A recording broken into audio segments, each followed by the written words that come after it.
Hey guys, so I want to take a quick break from some of the gear videos, and I just wanted to make a little short documentary of my hike last year and just show you guys a bunch of pictures. Now what I did is I kind of compiled it into like the waypoints, so and I didn't take as many pictures last year as I'm going to this year, obviously, because I'm going to be filming this year and presenting it all to YouTube for you guys.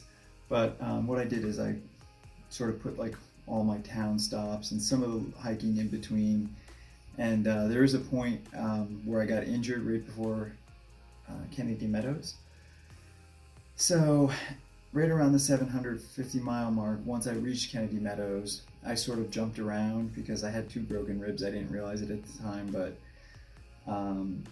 so I jumped around. I got a ride up to some parks and then rented a car a little bit, and anyway I finally made my way up to South Lake Tahoe, and then I camped around that area for a while. And anyway, so this is a video of last year's expedition, and I don't know, I just thought I'd show you guys to help you guys get to know me a little bit better, and I will be sort of narrating through the video to sort of tell you what's going on.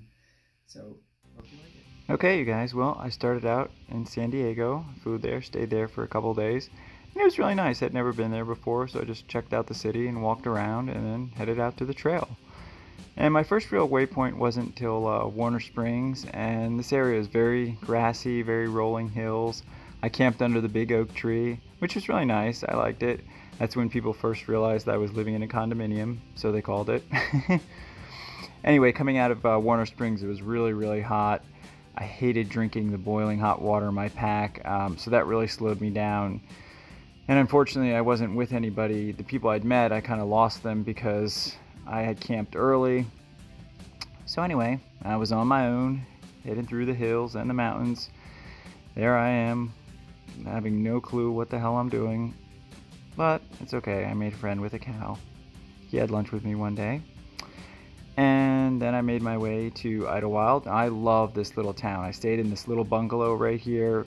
It's a little outside the main city area. Then I moved into the Idlewild Inn.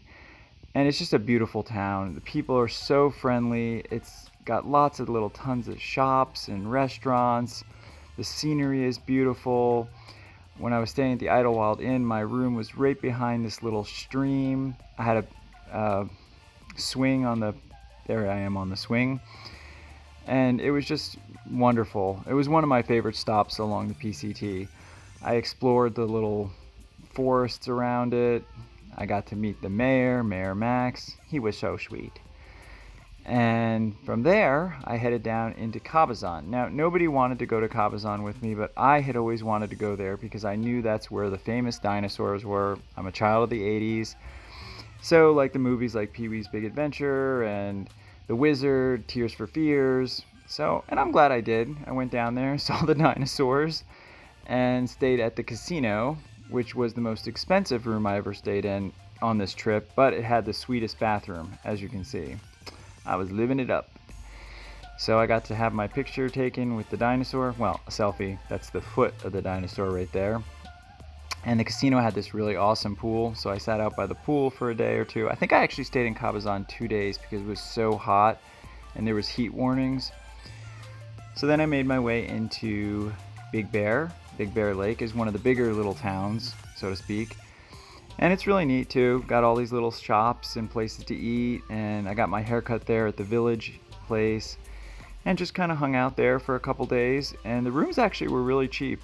I don't know, I just got lucky maybe, but hung around the lake. I did take a kayak out for a day, but the water was still pretty chilly at that time, but beautiful weather while I was there. And I did rendezvous with some people that I had met earlier. So we had dinner, hung out, and then headed out and down into Cahoon Pass, which by the way, I called Cajun Pass for the first like 3 weeks until someone corrected me. Stayed at this Best Western. There's really not much in Cahoon Pass. I mean, I took a picture of this big mountain right next to the hotel with American flag. You can't really see it, but that was pretty much it.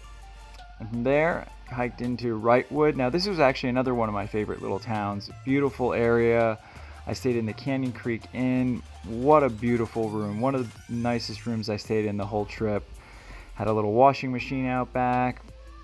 Lots of little places to eat. And again, I rendezvoused with my trail family that I hadn't really been hiking with, but anytime we were in town together, we all hung out. So that was really nice, and it's a really pretty town. It's got a lot of these little shops and ice cream places, and I don't know, just one of the more fun stops, I guess, along the way. So if you are planning on hiking, I would definitely make that one of my stops. It's very scenic. The post office is right there on the main route, and I don't know, just really liked it. So then from there, I headed up through the crazy hot desert and just really was making a beeline because I was trying to get to Kenney Meadows. Got to Tehachapi. It's crazy hot. Tehachapi is a bigger town than I thought it was. Mojave is the smaller one. So Tehachapi has lots of options for, lodging and all that. They've got a little theater. I don't know. I like Tehachapi. It was nice. Kind of got like a little old southwestern motif to it, or I took this picture, the stockyard. So, I don't know, it's just a really nice little town. I ended up having to come back here after my injury because all the other towns were closed off. But anyway, from there I hiked up to Ridgecrest. Oh my god, now Ridgecrest was crazy hot. Every day it was like over 100 degrees. I just couldn't wait to get out of there, but it was a nice little town, and I made it out like only a few days before the earthquake, so that was pretty crazy. So from there, I just kind of hung out for a day or two and just tried to beat the heat, really. And from there, I got a ride to Walker Pass. Oh, I should say though, in Ridgecrest, I had this picture coming up. Some of the most amazing sunsets. This was from my motel room. It was another Sure Stay or something, Best Western. So anyway, I got a ride to Walker Pass. I hiked up Walker Pass, another crazy hot day, and yeah, just hiking along, made it up to the top of Mount Jenkins. Now this, between Walker Pass and Kenney Meadows, I will say there are a couple of really brutal climbs back to back, like 7-mile climb, 9-mile climb, but what makes it brutal is it's so hot and the water sources are very limited. So it's just something to keep in mind. I would pack out extra water in that section because even some of the water sources you do come across are very shallow, if they're even still in existence. So anyway, I did take a picture here with the 700-mile mark, even though I was basically hobbling along at a quarter mile an hour. And because at this point the earthquake had hit, and instead of taking maybe 2.5 days to get to Kenney Meadows, it took me over 4. Oh my god, this was such a beautiful sight, sighting the Kern River because I was so low on water. So then from there, I actually got a ride up to Sequoia National Park, and this was probably such a blessing. I absolutely love that park. I've never seen anything like it in my life. The trees are just amazing. I felt like I was in a different universe.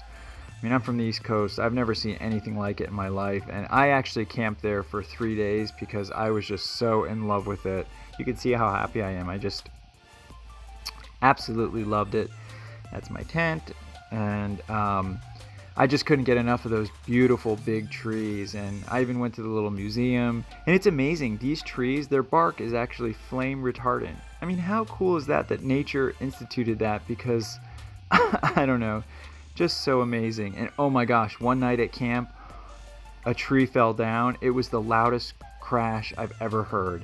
But really just so beautiful, so many mountain streams, gorgeous water.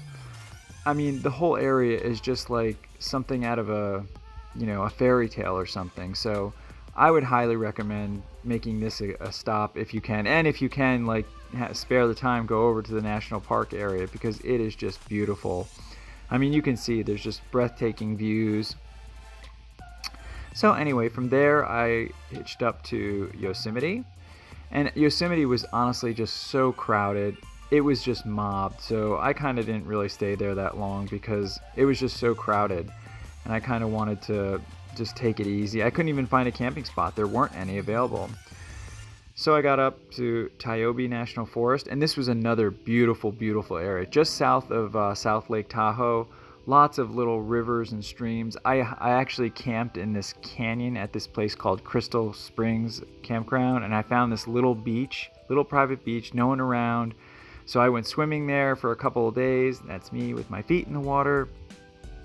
And it was just a beautiful area, a beautiful campground. I absolutely loved it. So I didn't mind staying there for a couple of days. I went swimming here every day. The water was pretty cold, but it was absolutely gorgeous. Crystal clear water. You could see to the bottom. There was a few other people camping there. The rangers were so nice. Chatted with them, hung out for one night, had some burgers and food.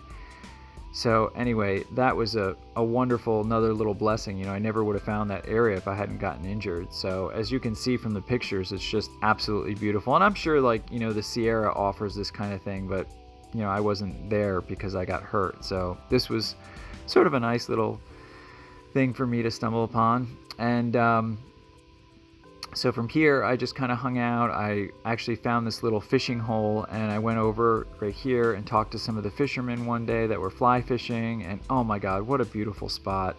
I just loved it. And so from there, got up to South Lake Tahoe, which, as you can see, is absolutely beautiful. I'd never been there before either. The water's like Caribbean water, just unbelievable. Now, there are some areas of South Lake Tahoe that can be kind of crowded, and I happened to be there during a celebrity golf weekend, which unbelievable. But during the week, the hotel rooms prices were amazing. I think I paid like $49, but that same weekend, that same room was like $250, hence why I was camping. Oh, I took this picture because last year I packed with the ULA Catalyst. That was my pack. But this year, as you know, I switched to the Gossamer gear. So anyway, that brings us to the end. I sadly had to come home, and as you can see, I was not happy, but anyway, thanks for watching and listening, guys. I am more than thrilled that I am blessed enough to be able to go back to the PCT this year, so I'm just beyond excited, and I can't wait to film and take lots of pictures and be able to share that with all of you guys too. So I really appreciate you following along my journey, and like I said, I'm looking forward to sharing more with you. And thanks again for watching. Hope you have a great night.